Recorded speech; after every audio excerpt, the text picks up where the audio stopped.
Hello दोस्तों, कैसे हैं आप सब? केम छो? आप सभी का स्वागत करती हूँ। Praise the Lord.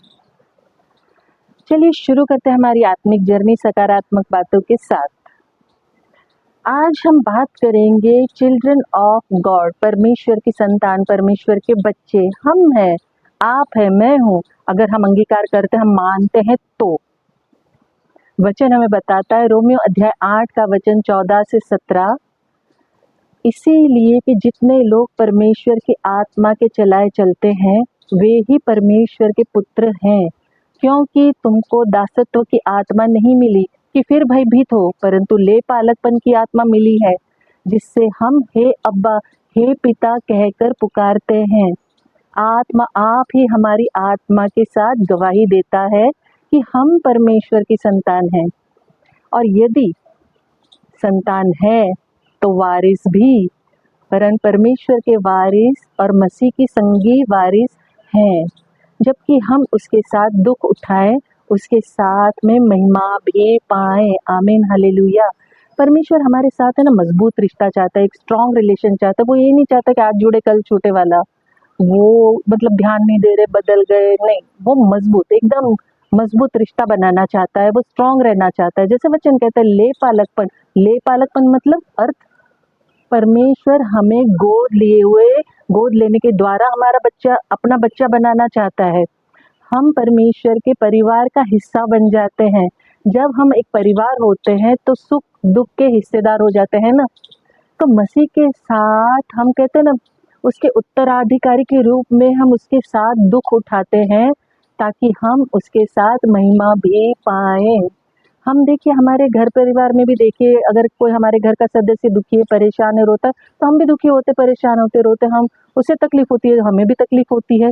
तो कैसा है ना, ये सारा ये हकीकत है। ये जब हम परमेश्वर के परिवार के हिस्से बन जाते हैं तो हम उसके साथ दुख भी उठाते हैं और उसके साथ महिमा भी पाते हैं। इसका मतलब है ये नहीं कि हम जाके दुख की तलाश करें, दुख ढूंढते फिर भाई दुख मुझे मिल जाए, नहीं।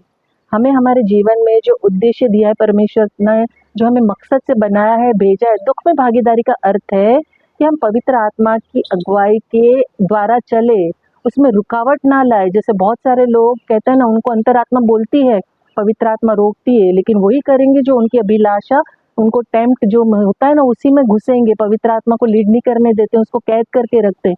वो रुकावट नहीं आनी चाहिए। हमें हमारा मार्गदर्शन है ना, पवित्र आत्मा के द्वारा मांगना चाहिए, करने देना चाहिए। परमेश्वर की अधीनता और उसकी आज्ञाकारिता में हमें चलना है।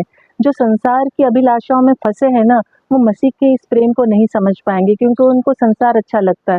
वो कोशिश भी नहीं करेंगे, क्योंकि संसार की चीजें भाती है, पसंद आती है। मसीह की संगति पसंद नहीं, उन्हें संघर्ष, परेशानी नजर आएगी। लेकिन जो मसीह से प्रेम करेगा ना, उसे आश्चर्य नहीं होगा। वो ईश्वर है ना, अपने बच्चों को कभी दुख नहीं देता, परेशानी नहीं देता, कभी नहीं, कभी नहीं, कभी नहीं देता है। ये संसार है ना, कलेश और दुखों से भरा हुआ है, और मनुष्य इन्हीं के पीछे भागता है और फिर ब्लेम करता है प्रभु को। सोचिए ना, संसार के जो हमारे माता पिता है, वो नहीं चाहते कि हमें दुख मिले, तो वो तो हमारा क्रिएटर है, हमारा खुदा, जिंदा खुदा, वो कैसे चाहेगा कि हमें दुख मिले, हम दुख में जिए, कलेश में जिए, परेशानी में जिए। इंसान है ना, भूल जाता है कि प्रभु ने हमें गोद लिया हुआ है। गोद लेने वाले के हिस्से में ज्यादा जिम्मेदारी आती है और भारी काम होता है हमेशा। ये याद रखो, संसार के मुताबिक भी, ना कि जो गोद लिया गया है उसके हिस्से में। गोद लिया गया उसकी तो कोई जिम्मेदारी होती ही नहीं है, जिसने लिया है उसकी जिम्मेदारी है। जो पापों से पश्चाताप करके यीशु मसीह में विश्वास करते हैं, उन पे परमेश्वर की कहते हैं मेहरबानी होती है, और वो संतान कहलाते, वो अधिकार वो प्राप्त करते हैं, वो पाते हैं अधिकार। हमें परमेश्वर की संतान होने के स्वरूप में बचाया गया है। पवित्र आत्मा में, धार्मिकता में और शांति और आनंद हम पाते हैं। परमेश्वर का बच्चा कहलाना ना मजाक नहीं है। हर गुलामी से हमें आजाद करता है जो संसार में मौजूद है। तरह तरह की गुलामियां हैं, बहुत सारी है, मुक्त कर देता है वो। परमेश्वर की संतान होने से हमें आत्मिक कहते हैं ना संतुष्टि और बढ़ोतरी मिलती है, प्रतिष्ठा और स्वतंत्रता मिलती है। हमें अधिकार मिलता है कि हम परमेश्वर को कहते हैं ना पिता, अब्बा, डैडी, जो भी हम कह लेते हैं, आजकल जो उससे शॉर्टकट भी कहते हैं, बाप को कुछ भी कह के पुकार सकते हैं। परमेश्वर जब हमारा पिता है तो हमें भय किस बात का, किस बात का डर भाई? किसी बात का नहीं प्यारो, कभी सोच के देखो इस बात को। परमेश्वर हमारा पिता, यार कितनी बड़ी बात है।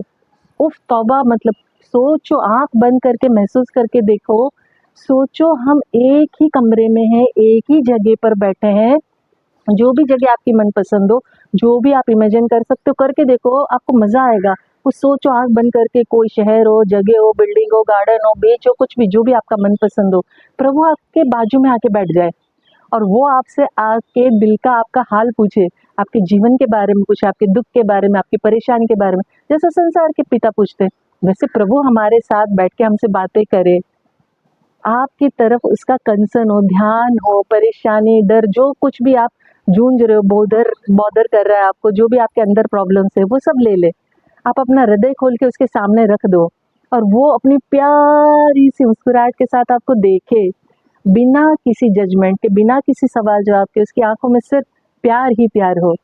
आप सोच में पड़ जाओगे कि प्रभु क्या कहेगा, है ना।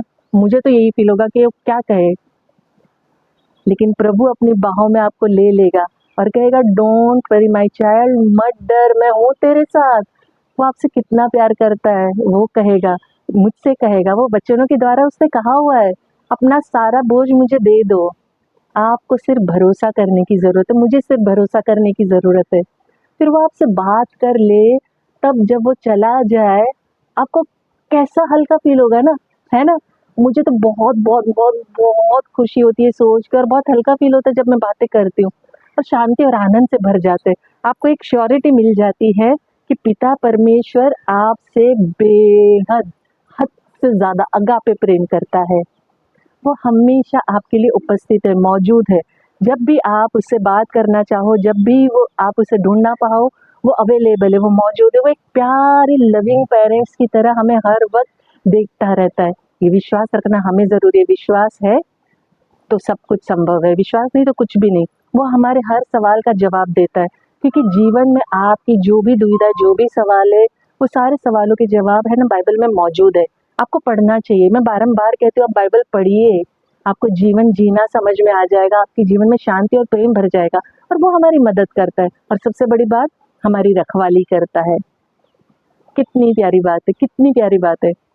प्रभु पिता परमेश्वर हमारी रखवाली करता है, वो हमसे प्यार करता है, वो हमारा ध्यान देता है, वो हमारी बातें 24 आवर्स सुनता है, जो इस संसार के माता पिता नहीं सुनते।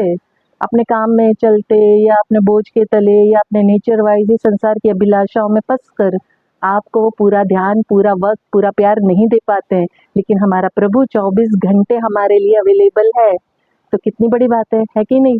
तो हम उसकी गोद ली हुई संतान है, हम उसके बच्चे हैं, वो हमारा पिता है, तो हमें हमारे पिता का आदर करना चाहिए, उसकी आज्ञाओं का पालन करना चाहिए, उसके अधीन रहना चाहिए, उसकी रिस्पेक्ट करनी चाहिए, है ना, राइट है ना। तो जो वो हमसे प्यार करता है उतना अगर हम करने लग जाए तो फिर तो क्या ही कहना है, पर होता नहीं हमसे। तो जो भी हमारा है ना, सर्वस्व है ना, मजबूत गढ़ पिता परमेश्वर है और कुछ नहीं है। और प्रभु के साथ जुड़कर हम जयवंत होते हैं और वो काफ़ी हमारे जीवन के लिए सफिशिएंट है, ये याद रखिए। और आखिर में जैसे मैं अंत में कहती हूँ, मैं दिल से चाहती हूँ आप खुश रहें, अपनों को खुश रखें और हमेशा मुस्कुराते रहें। शांति, शालोम और सलाम आपके नाम।